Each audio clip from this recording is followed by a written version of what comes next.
અને હવે સમાચારમાં વાત કરીશું તૈયાર હે હમની।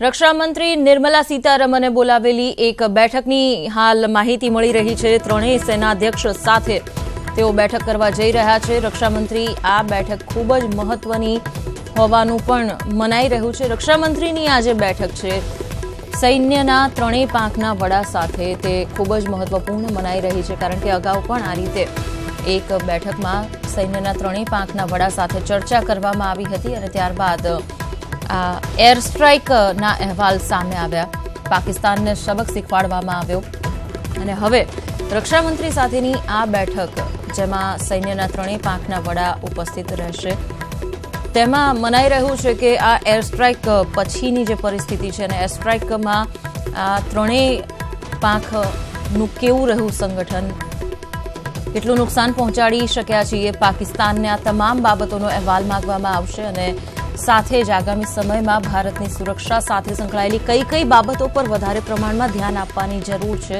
તેની પણ વાતચીત થઈ શકે છે, કારણ કે ભારત અને પાકિસ્તાનના સંબંધોને જોતા હાલ જે તણાવપૂર્ણ સ્થિતિ છે બોર્ડર પર તેને લઈને આ ચર્ચા જ ઘણી મહત્વની મનાઈ રહી છે। आज विषय पर વધારે માહિતી સાથે फोन लाइन पर जोड़ाया है संवाददाता शंकर आनंद। शंकर, आपसे जानना चाहेंगे फिलहाल क्या अपडेट सामने आ रहे हैं? रक्षा मंत्री ने एक बैठक बुलाई है। देखिए, आज जिस तरह से बैठक बुलाई गई है, इस बैठक में तीनों सेना के अध्यक्ष होंगे जो इस मामले पर चर्चा करेंगे। जिस तरह से पाकिस्तान के आतंकी शिविरों पर जिस तरह से अटैक किया गया, उस पर कार्रवाई की गई, इसी मामले पर आगे की जो रूपरेखा है उसके लिए आगे इस मामले में चर्चा होगी और इसके साथ ही किस तरह से हम आगे पाकिस्तान अगर कोई हमला करने की तैयारी करता है तो उसको किस तरह से जवाब दिया जाए, इन तमाम मामलों पर एक विस्तार से चर्चा होगी। इसलिए आज की जो बैठक काफी महत्वपूर्ण मानी जा रही है। जी, इन सारे मामलों पर जब विस्तार से संवाददाता સાથેનો સંપર્ક કપાઈ ગયો છે। હાલ જે બેઠકની વાત કરવામાં આવી રહી છે, અહીં આગામી રણનીતિ પર વાતચીત થઈ શકે છે, તો ભારતની સુરક્ષા સાથે સંકળાયેલા કેટલાક ચિંતાજનક વિષયો છે તેના પર ચર્ચા આ બેઠકમાં।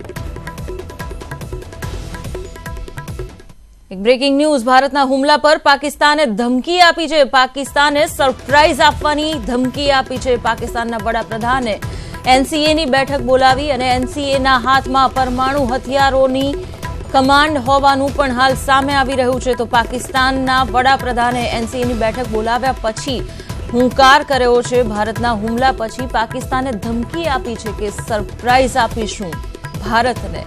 તો ભારત માટે આ જે નિવેદન પાકિસ્તાન તરફથી આવી રહ્યું છે તેને લઈને સતર્કતા રાખવી ખૂબ જરૂરી બની જાય છે અને તેના સંદર્ભમાં જો વાત કરવામાં આવે, ભારતીય સૈન્યની ત્રણેય પાંખ ખૂબ જ સતર્ક હોવાનું કહેવાઈ રહ્યું છે।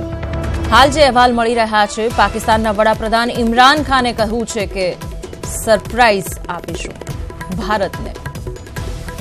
તો સ્વાભાવિક રીતે ભારતે જે એર સ્ટ્રાઇક કરી છે તેને લઈને પાકિસ્તાન પણ કાર્યવાહી કરશે। અગાઉ એ નિવેદન સામે આવ્યું હતું કે પાકિસ્તાનને પણ જવાબ આપવાનો અધિકાર છે, તો સીધો મતલબ તેનો એ થાય છે કે પાકિસ્તાન પણ કોઈ અવરચંડાઈ કરી શકે છે। ભારતીય સીમા પર પાકિસ્તાન તરફથી આક્રમણ થઈ શકે છે।